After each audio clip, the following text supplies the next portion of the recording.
morning, good afternoon, Sylvain. Hello. Morning, good afternoon, Amber.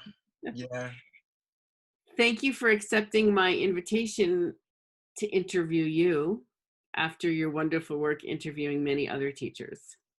thank you so much for offering this contribution as well. I'm very flattered. Well, I'm certain that we will all benefit from hearing your insights about many things. So, shall we begin? We shall, yes. So, as I was reflecting and preparing, preparing in depth and lightly at the same time, so as to leave space and fluidity for our conversation, I thought of two distinct memories, and I'm going to start with one of them, and I'll ask about the other one later. But the first time, what I remembered was the first time I met you, which was at the Tree of Life series that Emilie co-composed with other teachers just before her death. And you came to my Radical Freedom class. And I think I've shared this with you, but when I was talking to Emilie, I think the evening before my class was to begin, she told me to check you out. She said, you know, Sylvain wants to become a teacher. Have you met him? In her very, in her wonderfully both direct and inquisitive, slightly under the radar way of asking things. And I have a distinct memory that I think I would have regardless of you in that class and everything that I perceived you bringing to that. And so my first question or inquiry is if you'd like to share anything about the pathways leading you towards Continuum in terms of, you know, things we may not know about you prior to you being part of our community, but the pathways that led you to Continuum. Yeah. You know, when it takes years and years before something makes sense out of a path, you know, so Yeah. somehow the meeting with Continuum was like that, like I remember when I was studying visual art, I was doing scores with sound and body, and it was even before I became a dance. I started to dance, to take dance classes, and even think I would become a dancer.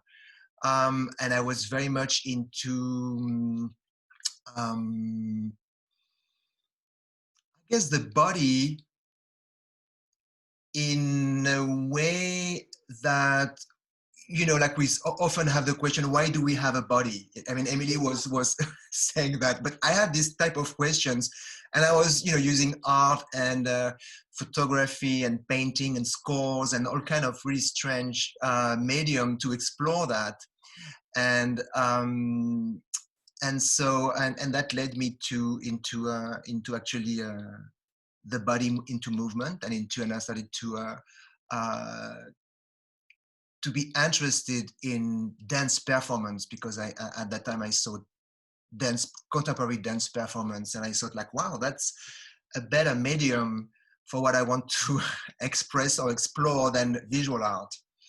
And when I started to dance, very soon I had a really wonderful teacher, Marie-Céleste, and she brought the Alexander technique, and she brought the Feldenkrais technique, and all those different kind of somatic approaches. And I was very much very, very, very, very unregulated, and my body was absolutely not ready to, you know, to have a full expression as a dancer. So let's say I had some kind of easiness into it in some ways, but I was also very limited. So I always had in my dancing career, or in my learning, or in everything, to really deal with the limitation of my body. I understood that actually my own healing was happening through this dance expression and dance career, but I had to take care of it also somatically, so I could actually understand better who I was, who I am. And I had one very, very recurrent injuries for many years, which was in my hips and my pelvis, and had inflammation. I had all kind of really hard situations sometimes.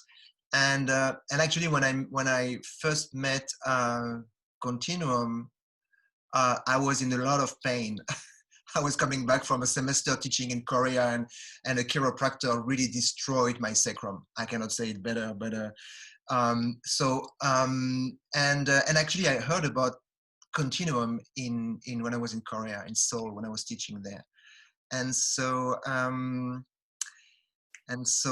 also at that time I met Volker Moritz, who we became my partner, and so we kind of dived into the practice kind of together, and I was really exciting to do this. And we met Emilie in Israel in a mystery school, and there I started to understand the whole years of preparation that would lead me to this.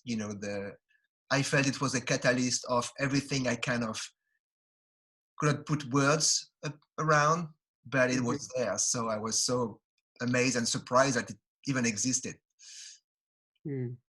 Beautiful. It's interesting because the other thing that I was curious about, I met you as someone coming from the dance world, and I'm aware that you are a dance performance artist. You're a dance movement therapist. I know you've studied dance movement therapy. We've shared some teachers in that work. I didn't realize that you were also a visual artist.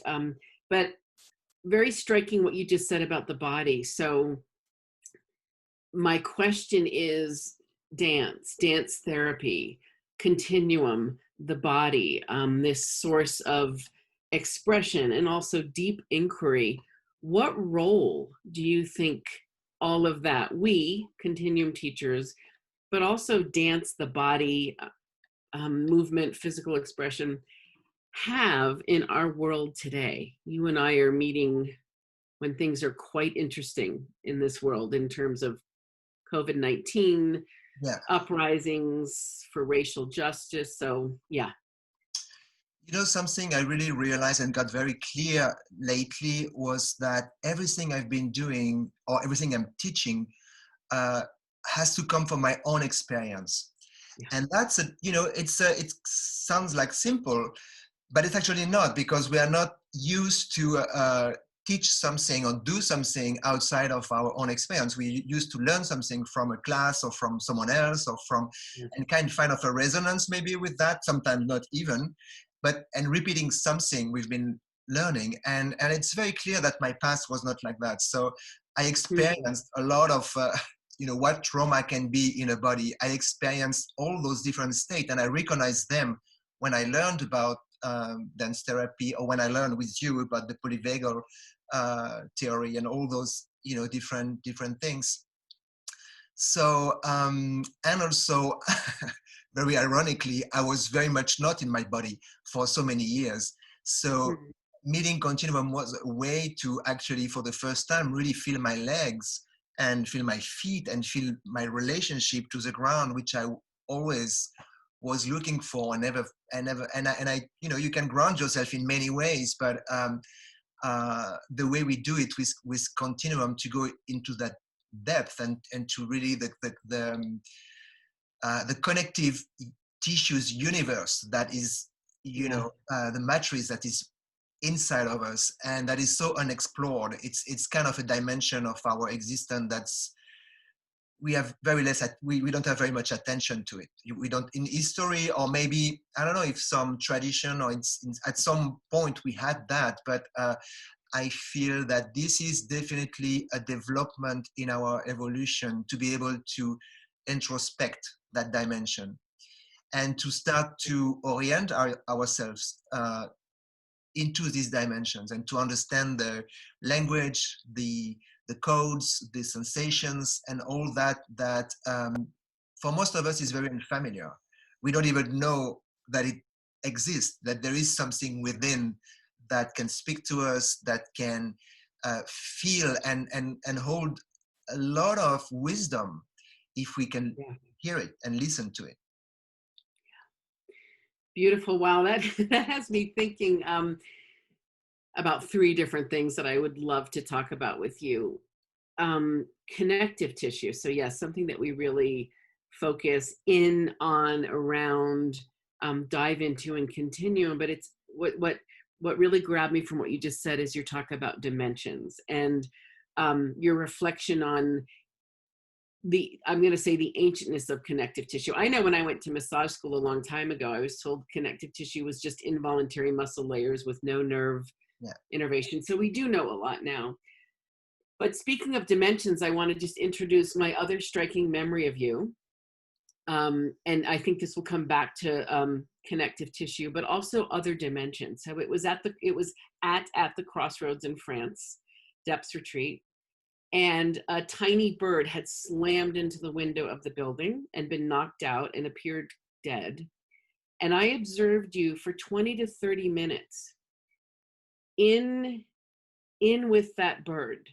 The way memory traces, you were statuesque. You stood there with a level of stillness that wasn't stiff, that this is my perception, very present, holding that bird. I remember you standing there for the longest time, and the bird flew off eventually, and it had really been knocked out. So other dimensions, the stillness of presence, or the presence of stillness, and I suspect connective tissue might be here. You didn't for a moment look tired or stiff. You held this space of stillness for this tiny little creature, and were clearly connected to it in a way that supported its Knocked out is way yeah, to go yeah, back to life. yeah. So I'm curious if you can speak to your engagement with the dimensions, with the mystery, with whatever that space was you were in. Yeah, I remember that moment, and I know it was kind of it was like a catalyst for something. And um, so I have been very aware of energies and how, um, hmm, let's say, how the reality speak to us in general. That's Yeah. something I'm quite sensitive to that, and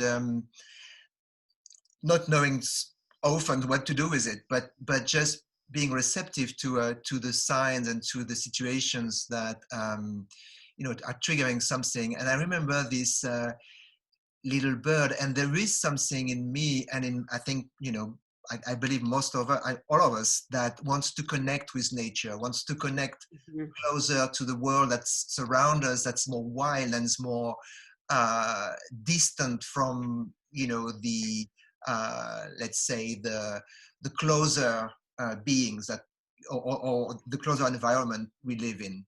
Yeah. And so holding this little bird was just so precious to be able to connect with. And I was really I could feel his heartbeat, actually. I remember that.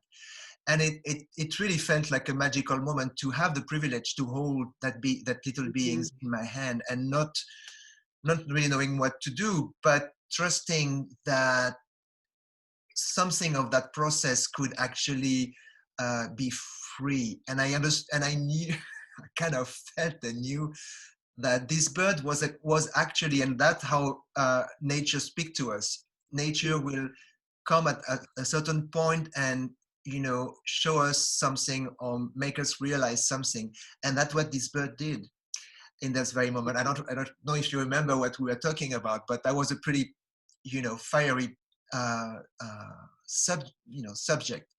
And so it's, I'm in awe in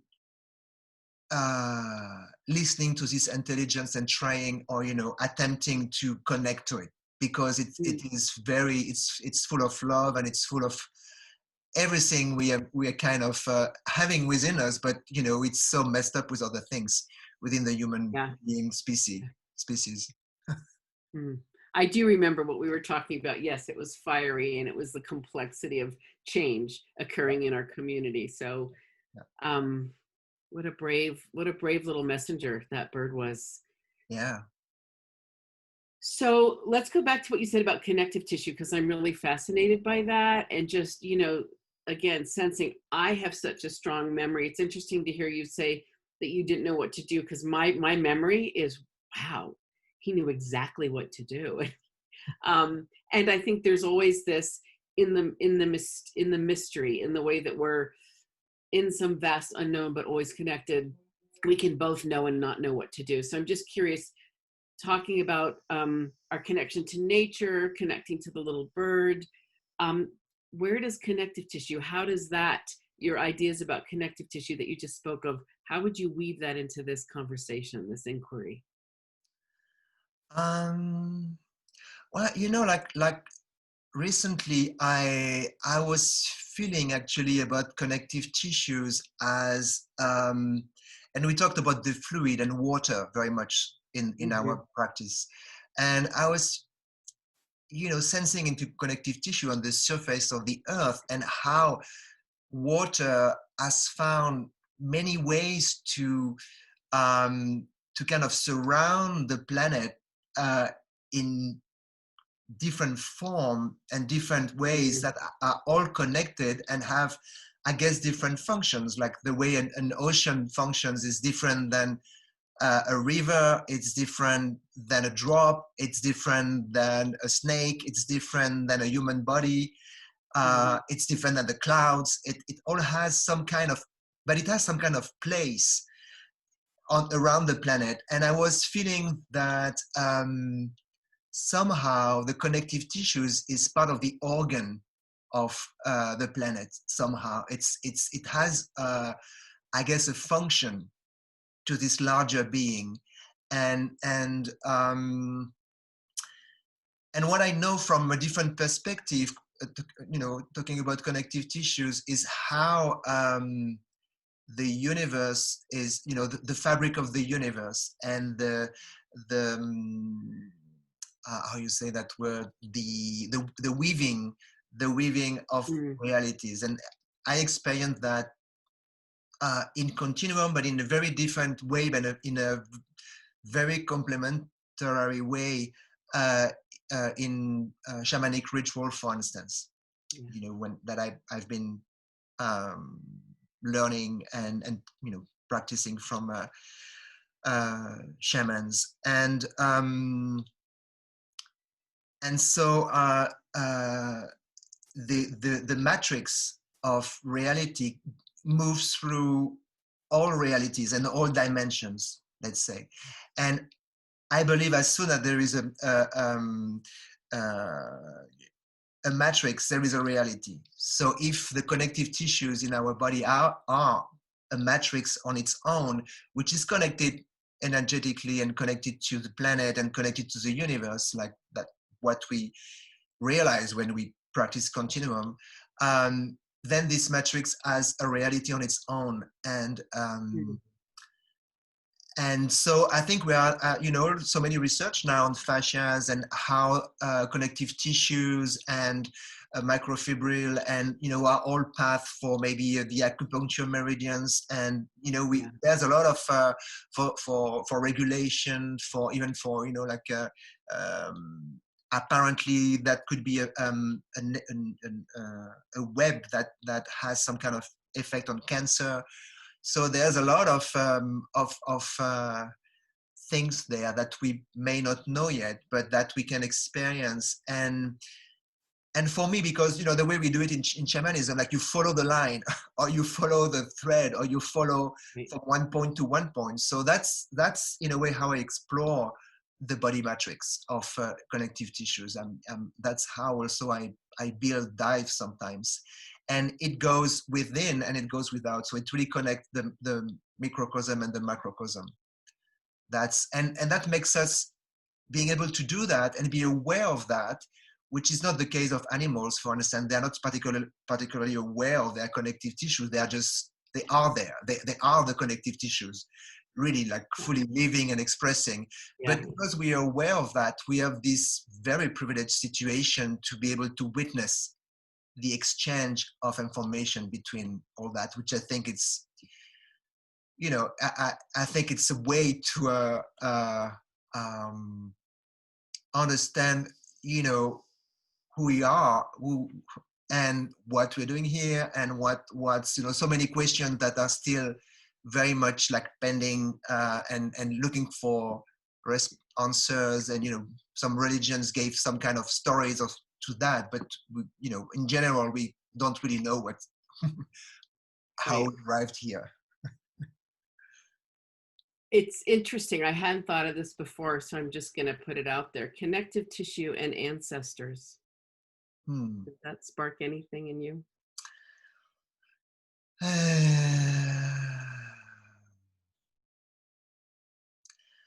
Well, I really sense that the whole reality is it's an unfolding of connective tissues and network and webs that are all connected, and they may be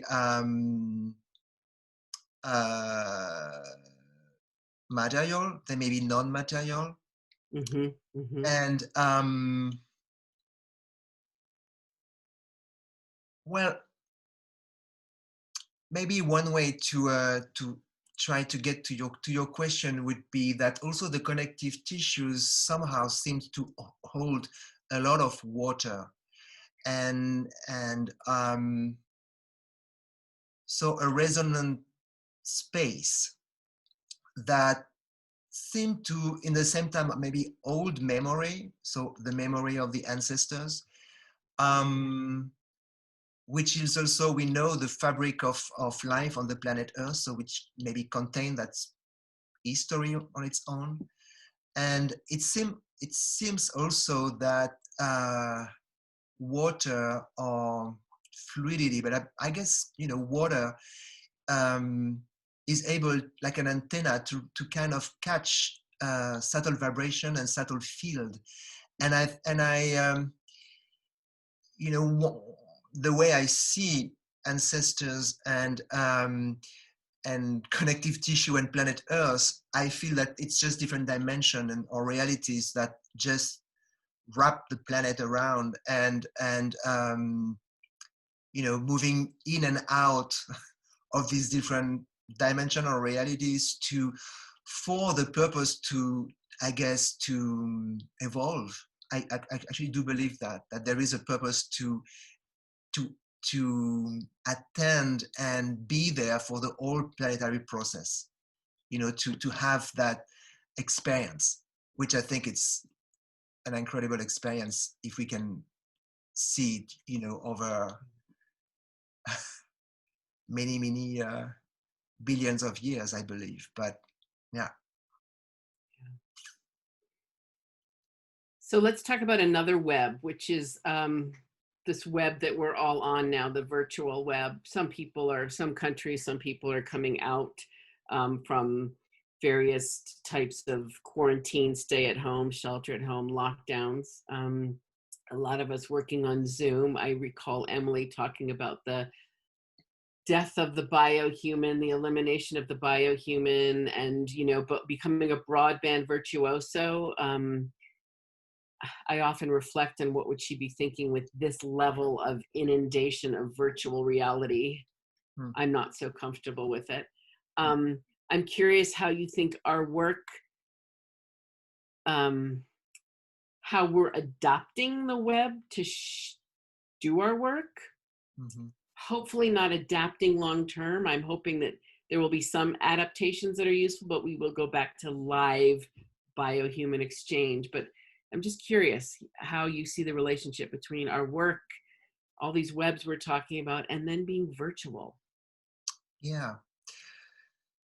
Well, I think in some ways it kind of obliges us to expand in some ways across the time space of the planet somehow. Like we, like what I came to realize is that we have different dimension of ourselves that are present and expressing themselves in different ways in what we live, and one part of it is being conscious, and like we are talking, and we can we make sense of things. It's like more like a cognitive kind of, but we have many layers there.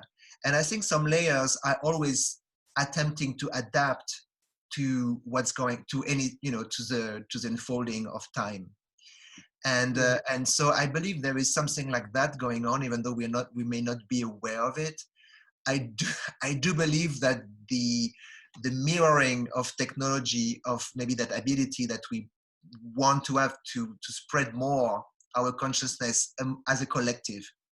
So being able to, to move our consciousness through space and connect collectively with with our friends and families and other people, other races,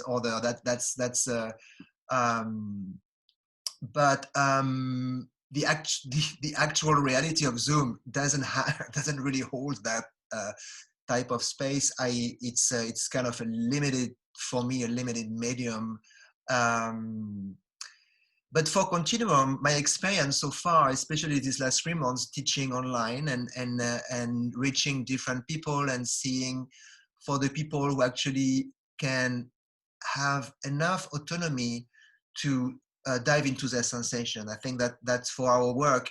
The main thing is because you don't have really a validation from someone in the room. You don't have someone to talk to, so you do feel a little bit on your own when you have to practice. That also happens when you are in a room with people. That can also happen, but you don't have ways to check that really in this virtual space.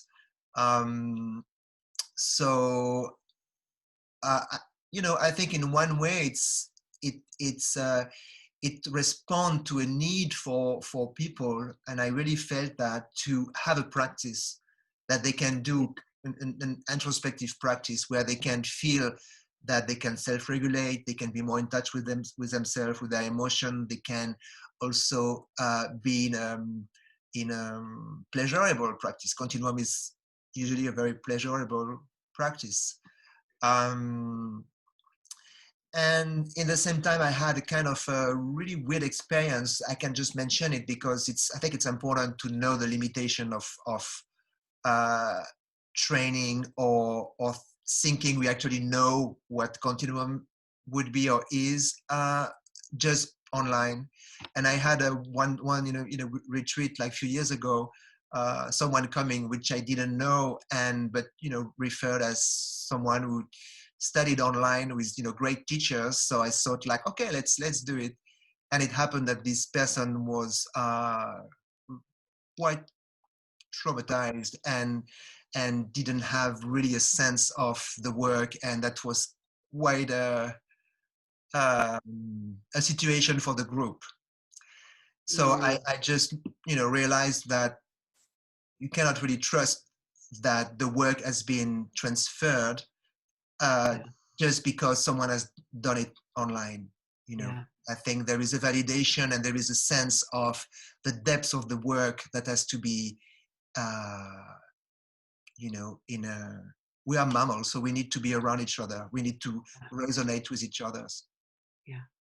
The word that comes through me as you speak is transmission. And I mean, there's a certain transmission that does happen all the time. Many ancient cultures have not lost that ability to transmit, even across long distances. I do think there's interference. I think the high speed frequency it's just practically speaking. I know when I got my master's in public health, we were looking at microwaves and the high speed, the gamma rays, and the damaging to, our own field and the brain and so forth. So it makes sense that there would be interference. And what I think of as you speak is transmission, how this all embodied work. Embodied is a term that's getting quite popularized, but embodied work or all heart work is a transmission. Yeah. And at some point, we really need that transmission. We need to be in the frequency with the other. And, this also brings me back to all the beautiful, very insightful things you shared about connective tissue and more, and water. Yeah. Yeah, absolutely. Yeah. What's your hope for our community? Our community being the Continuum community, you and I are both members of the Continuum Teachers Association, our beautiful growing community of teachers who carry this work and share it and reflect it and transmit it. What's your hope for our community and this work in this time?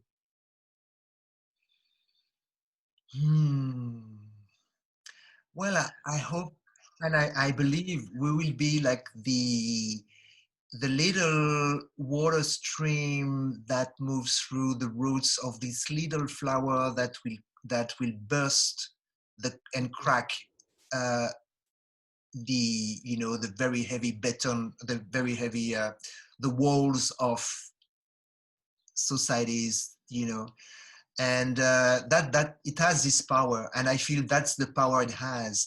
It can break a wall, it can break a road, it can break, if you leave like a road. I noticed that, because after 3 months, many roads were kind of not used anymore, and you can see already little, flowers kind of appearing and piercing through this really, really heavy matter. And so I think that's what we are doing. And I don't know if many people will have an interest into carrying this type of power and this type of depth. um, I I do hope we come to a more free expression of the work. I mean, it has been rather complicated, I think, and I think that's just the human mind and the human, you know, uh, cultural construct that somehow I felt limited the the spread of the diffusion of the work somehow. And I hope we can find many ways to continue teach and I mean teach the work so people can own it and start to teach as well, and so it can really be everywhere all around the globe. That would be, Mm. because it's such a we want to have that presence everywhere, because it's so unique. And I've kind of hang around many you know uh, spiritual or energetic or somatic or artist creative, and Continuum has a very, very specific and very powerful place which I don't find in those other places. So it is a very unique, I guess, missing link or missing piece that Mhm. that I think it will definitely get noticed and get uh, recognized for what it is. But would be fantastic to have a spread all around the planet. I think that would be connective tissues all around moving. Yeah. And, Yeah. Is there anything else you'd like to share today with those who are listening and viewing? well, not that I can think right now. I mean, thank you so much for being really giving a space for that to like I mean something like and I don't know how it's for you, but for me, a lot of the teaching or what I'm saying, it's a very a live process. So I may say Yes. something one day, and I may say something Yes. else Yeah. another day. It's a very uh, um, it's a process of evolution, really, and so it comes Yeah. back and forth, and so I'm glad that I had the opportunity to share that today with you. That's for Yeah. sure. I'm glad too. No, I'm very, very grateful. And I've known you for a while, and we've spent time together, the US and Italy, elsewhere. So I I know my heart strongly signaled that it was time to do an interview with you and get your thoughts and insights and sensations, inner visions out.